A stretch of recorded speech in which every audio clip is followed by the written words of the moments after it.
vuelta al programa. César Vázquez Bazán fue el último ministro de Economía de Alan, el año 89-90, y él hace tiempo, se fue el año 90, está viviendo en Estados Unidos. Él está ahora en Denver y creo que está en el teléfono. César, buenas noches, ¿cómo estás? Buenas noches, Jaime, ¿cómo estás? Encantado. ¿Te debo decir feliz día? ¿Eres padre? Sí, de la misma manera que lo eres tú, sí. Tengo una niña llamada Isabela, que tiene 8 años de edad y que está terminando el 2º grado de educación primaria. Te felicito. Estás viviendo en Denver, ¿no? Desde el año 1990, en el cual llegué aquí, en septiembre del año 90, y con la única interrupción en abril del 91 en que volví al Perú. Sí, o sea, prácticamente son 6 años. ¿Qué haces, César? ¿Eres profesor? Sí, actualmente enseño en el College de Red Rocks. Soy profesor del Departamento de Economía y he vuelto a esa actividad que tenía en el Perú luego de haber terminado el doctorado en la Universidad de Denver. Hombre, te felicito. ¿Y como cuántos alumnos tienes por clase? Bueno, usualmente hay, por ejemplo, en este semestre que acabamos de terminar, hemos tenido alrededor de 20, 20 es el promedio en macroeconomía y 20 en microeconomía, más o menos. ¿Y tú no crees que sería mejor que en lugar de enseñar economía tú tomaras clases? Bueno, una persona permanentemente está aprendiendo permanentemente. Y tú has estudiado bastante porque has sacado un doctorado, ¿no? Sí, es un doctorado en estudios internacionales que incluye economía internacional, economía política internacional y desarrollo. Sí, es un trabajo que me tomó años. Te felicito, hombre, César. Yo apenas terminé el colegio. Te felicito. Oye, ¿y tú crees que fuiste un buen ministro? Porque acá en el Perú mucha gente cree que fuiste un ministro bastante malo. ¿Tú te arrepientes de algunas cositas que hiciste o crees que lo hiciste bien? Por ejemplo, específicamente, ¿en qué temas se afirma eso? Más o menos la hiperinflación y eso, ¿no? Ya, mira, cuando yo llegué al ministerio en mayo de 1989, la inflación anualizada, es decir, la inflación de los últimos 12 meses, era de 5.150%. Y la inflación anualizada estaba en ascenso desde agosto de 1986 hasta mayo de 1989, es decir, por 32 meses consecutivos. Claro, venía subiendo. La inflación permanentemente ascendió. Ya. Eso fue lo que yo recibí. El problema es que parece ser que solamente se acuerdan del 6º ministro de Economía y no se acuerdan de los anteriores que tuvieron la responsabilidad de la definición de la política económica, sobre todo en los 2 primeros años. Ya, y tú, o sea que tú, claro, tú recibiste ya la inflación desbocada, ¿no? Pero contigo siguió multiplicándose o tú la pudiste controlar. La inflación pudo contenerse, es decir, yo debo también recordar que en abril de 1989, el mes anterior al cual asumí como ministro, la inflación de ese mes, solo de ese mes, fue 49%. Nosotros llegamos a contener la inflación hasta ponerla, por supuesto es un porcentaje elevado, en 2000% alrededor de abril de 1990. O sea, tú la bajaste de 5.000 a 2.000. Son cifras elevadas, pero eso es lo que se hizo, se contuvo la inflación e inclusive el día de hoy acaba de aparecer en el mes de mayo en la revista del Banco Central de Reserva, la revista Moneda, en un artículo sobre regímenes monetarios escrito por el profesor Bruno Seminario de la Universidad del Pacífico. Le formula una pregunta, dice, ¿cómo es posible, cómo hizo, cuál es la intriga, cómo hizo este ministro Vázquez Bazán para poder mantener la tasa de inflación en alrededor de 30% al mes, entre 25 y 30% al mes durante tanto tiempo? Porque usualmente cuando uno recibe una inflación de 5.000, que fue en abril del 89, la inflación va para muchísimo más y en muy corto tiempo, ¿no? Es decir, eso te ruego... No saben los técnicos económicos, pero... Claro. Te ruego que me contestes esto cortito. ¿Tú crees que fuiste un buen ministro? Yo creo que cumplí el papel que recibí, que era el papel de tratar de llevar la economía a un buen final, en el sentido de poder terminar el gobierno. O sea, ¿crees que hiciste un buen trabajo?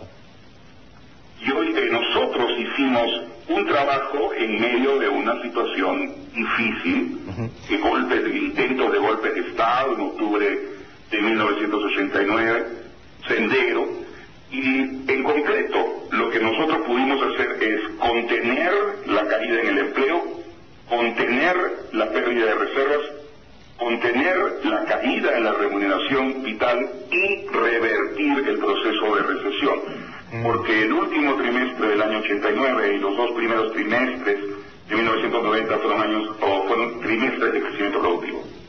Bueno, yo respeto tus opiniones, pero creo que poca gente en el Perú te acompañaría en esa convicción. Ahora, César, ¿tú sigues siendo aprista? Porque creo que estás medio peleado con el partido, ¿no?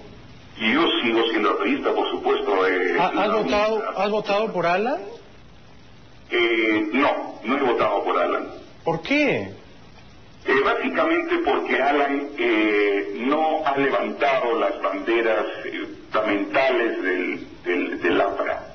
Hay temas básicos, como por ejemplo... ¿Quién las ha levantado? Digamos, ¿por quién hubieras querido votar tú?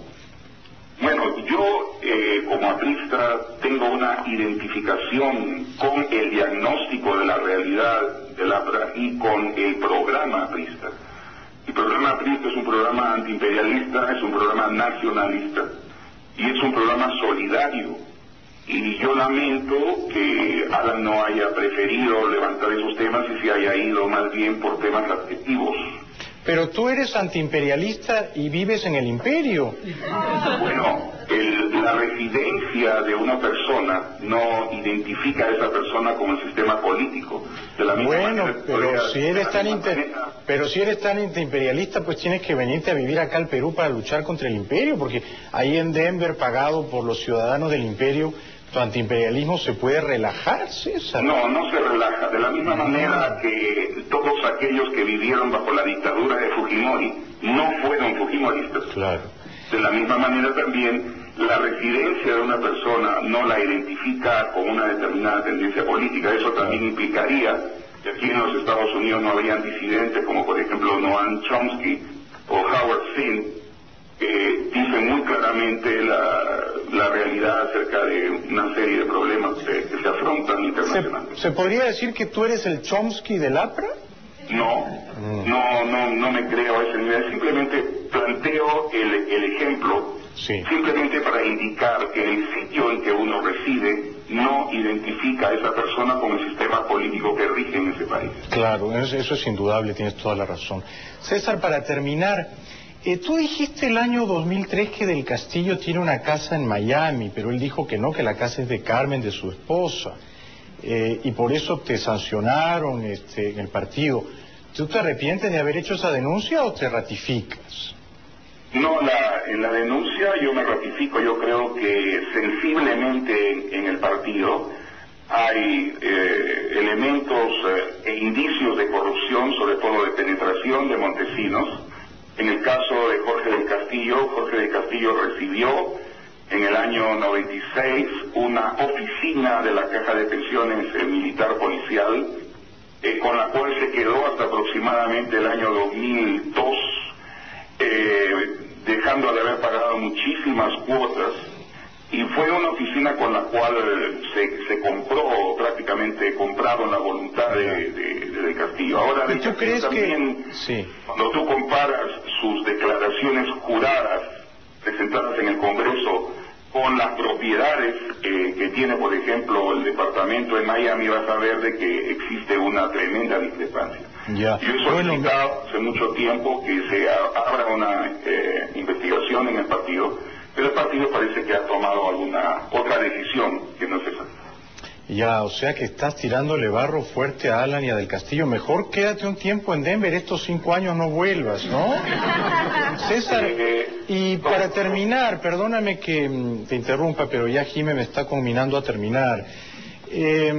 ¿Tú por qué no fuiste a votar? ¿No has votado por nadie o has votado por Humala? Yo fui a votar, por supuesto, he ido a votar en las 2 oportunidades. ¿Y por quién votaste? El voto es secreto, Jaime. El voto es secreto. Y con respecto a tus buenos deseos de no volver, bueno, los voy a cumplir, pero en algún momento me daré una vuelta, sobre todo para saludar a los buenos amigos que todavía existen en el país, entre ellos a ti. Hombre, muchas gracias César. No, yo te lo dije con ironía, por supuesto, tú eres siempre bienvenido aquí, siempre que no te nombre ministro de Economía. En ese caso nos vamos todos corriendo. Pero hay que llevar las discrepancias amigablemente, ¿no? No es necesario que te vayas corriendo, Jaime, puedes quedarte, estate seguro, nada va a pasar. Bueno. Y muy bien. Bueno, don César, oye, te deseo suerte y mis condolencias a tus alumnos, ¿no? No, me parece muy por el contrario, que de la misma manera que yo no puedo desearle condolencias a tus televidentes, y de la misma manera que expreso una felicitación por el programa cómico que diriges, de esa misma manera también creo que me merezco el mismo respeto. Muchas gracias, Jaime, muchos saludos. Gracias, César. Y agradecimientos a Jimena, tienes una excelente y muy simpática productora. Muy bien, muchas gracias, un abrazo para ti y suerte. Gracias. Muy bien, la verdad que ha tenido correa, ¿ah? Nobleza obliga. Ha sabido soportar las ironías. Y ha devuelto, además, un sarcasmo ahí, un golpe al plexo.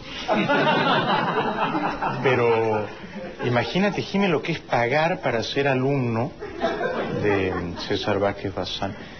Pero yo por eso a mis hijas les digo, yo no quiero que vayan a la universidad en Estados Unidos. Regresamos después del corte con Jack Rodrich, que le va a contestar a Rafael Rey. Ya volvemos.